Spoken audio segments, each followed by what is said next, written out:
Bonjour à tous, bienvenue chez Fil Folie. Aujourd'hui, on va broder un petit sapin sur un patchwork pour l'agrémenter avec du fil scintillant, métallisé et au point de tige. Pour faire cela, vous allez avoir besoin d'un support. Donc ici, j'ai pris un patchwork que j'ai créé pour faire un coussin. Ensuite, vous allez avoir besoin d'un fil à broder.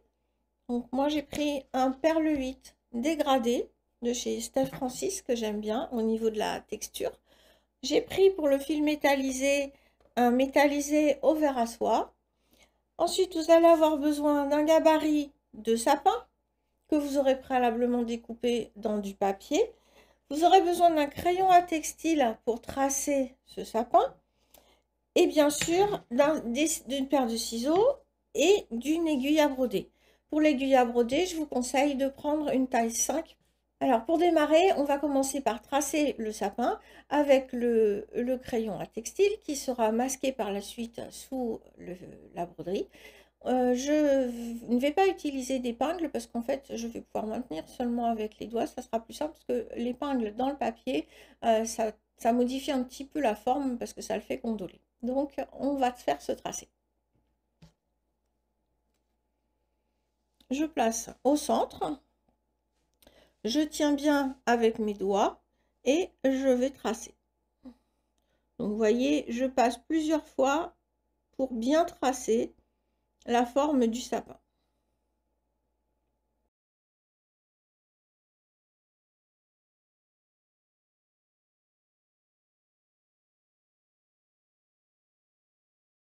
Votre sapin est maintenant tracé, vous allez pouvoir retirer votre gabarit.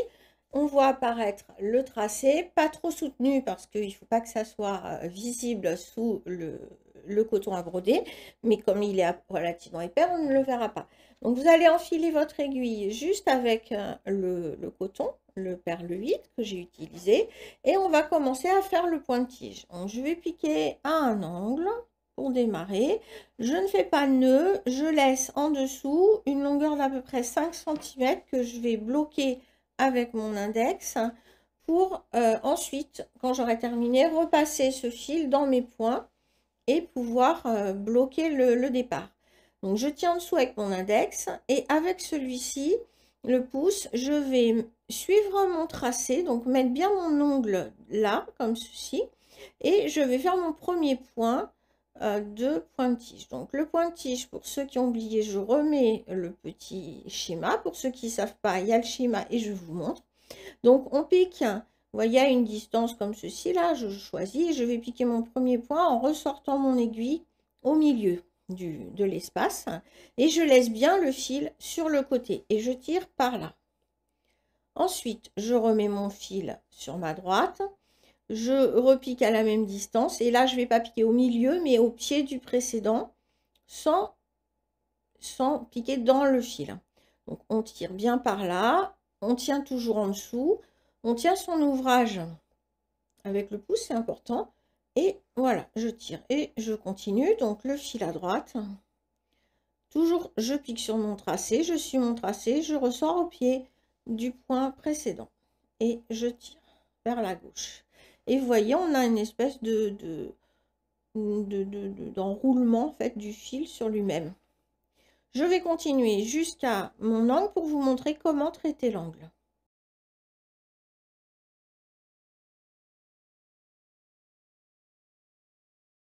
Donc là, j'arrive au dernier point qui va arriver à l'angle. Donc je vais piquer pile à l'angle, ressortir comme avant au pied du point précédent. Laissez bien mon fil sur ma droite et mon pouce sur ma gauche et je vais tirer hop vers la gauche. Ensuite, je vais repiquer mon aiguille au pied de ce dernier point, donc pile à l'angle, comme ceci. Et en dessous, je retourne.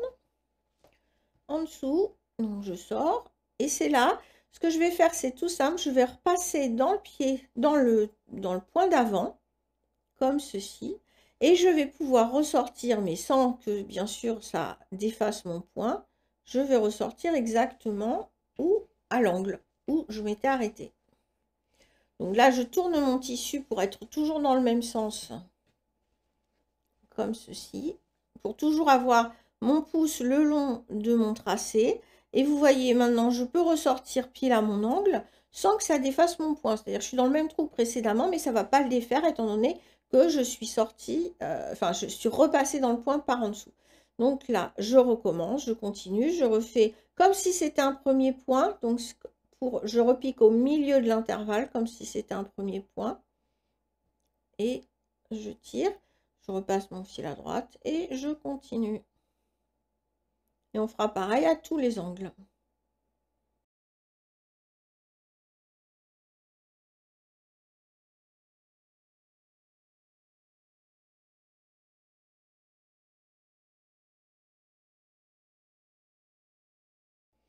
Si vous vous trouvez avec un fil qui se tortille trop comme ceci, à force de faire le point, il va finir par sortir.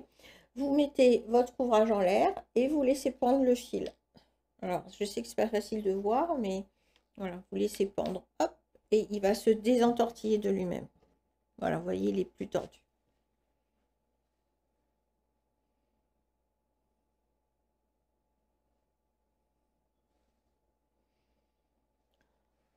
Quand vous changez de sens, de direction, veillez à toujours garder le même sens de fil. C'est-à-dire que le point de tige, on peut le faire en laissant le fil à droite ou à gauche, c'est un choix.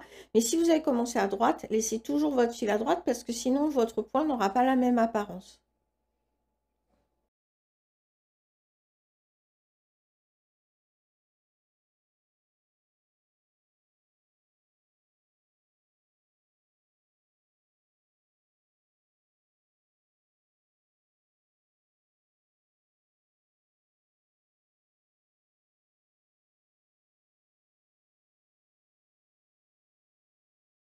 Quand j'arrive à la fin de mon aiguillé, je repique au pied de mon dernier point et sur l'arrière, je vais aller repasser mon fil dans les points d'avant pour l'arrêter.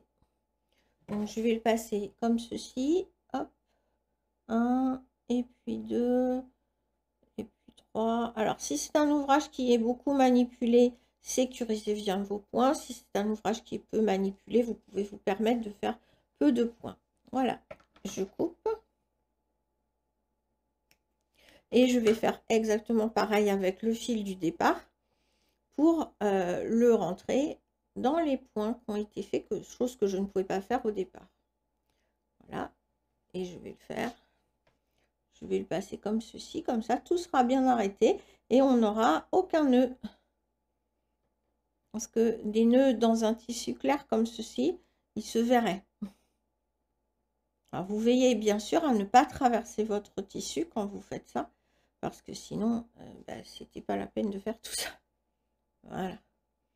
Hop, et je coupe.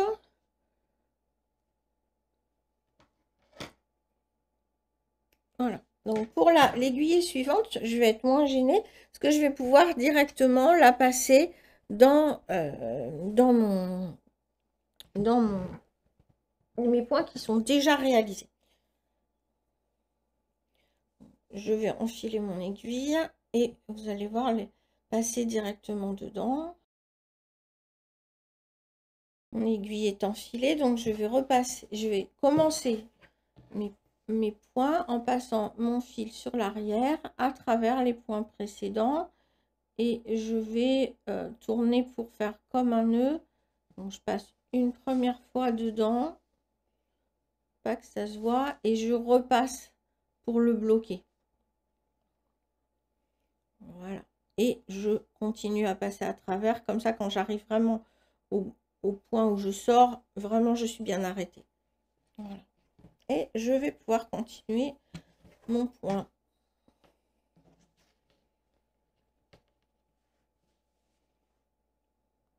Donc je ressors à mi-chemin du point précédent parce que si j'avais continué, c'est ce qui serait passé. Mon point serait retrouvé à moitié. Donc je ressors à moitié pour avoir une continuité dans la longueur de mes points. Et là, je peux continuer en ressortant au pied du dernier de l'aiguille précédente. J'ai fini de broder mon sapin au point de tige avec ce premier coton rouge et un petit peu épais. Et maintenant, je vais le faire scintiller en le rebrodant avec mon fil métallisé. Et vous allez voir, ça va lui donner toute sa splendeur. Donc pas de nœud toujours, je passe sur l'envers. Je vais commencer à un angle. Alors là, comme j'ai des points, je n'ai pas besoin de laisser comme tout à l'heure de la longueur. Je vais pouvoir directement passer mon fil dans mes points. Donc attention à bien faire un aller-retour pour que ça puisse faire un nœud, parce que sinon, vous allez, il va filer en fait. Et là, je vais ressortir et je vais rebroder. Donc, c'est le seul moment où je sors. Ensuite, je reste tout le temps du même côté de mon tissu. Je ne passe plus du tout à travers. Et là, je vais rebroder en passant dans les points de tige, comme ceci, vous voyez. Alors, plus ou moins serré, plus ou moins tendu. Ça, c'est vraiment comme vous avez envie de faire. Moi, j'ai envie qu'on voit vraiment beaucoup que on voit bien le fil métallique. Donc, je vais les rapprocher, vous voyez. Et comme ceci, ils vont vraiment être très, très brillants. Le sapin va devenir très brillant. Donc, je ne traverse pas ma toile. Je passe juste, donc je tiens mon fil avec mon pouce. Toujours la tenue est importante. Donc, j'ai la pince avec mon pouce sur le dessus, mon index en dessous. Et je tiens mon fil comme ceci pour que je sois bien à l'aise pour passer à travers le précédent point de tige sans traverser le tissu. Voilà.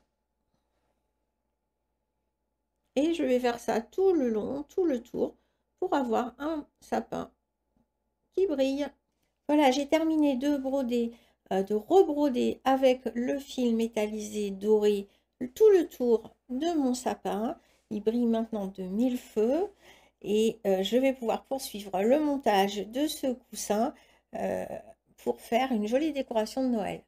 J'espère que ce petit tuto vous aura intéressé, que vous aurez envie de mélanger les fils comme je viens de le faire pour donner de la brillance à vos ouvrages et à vos décorations. Je vous remercie d'avoir suivi ce tuto et vous dis à très bientôt.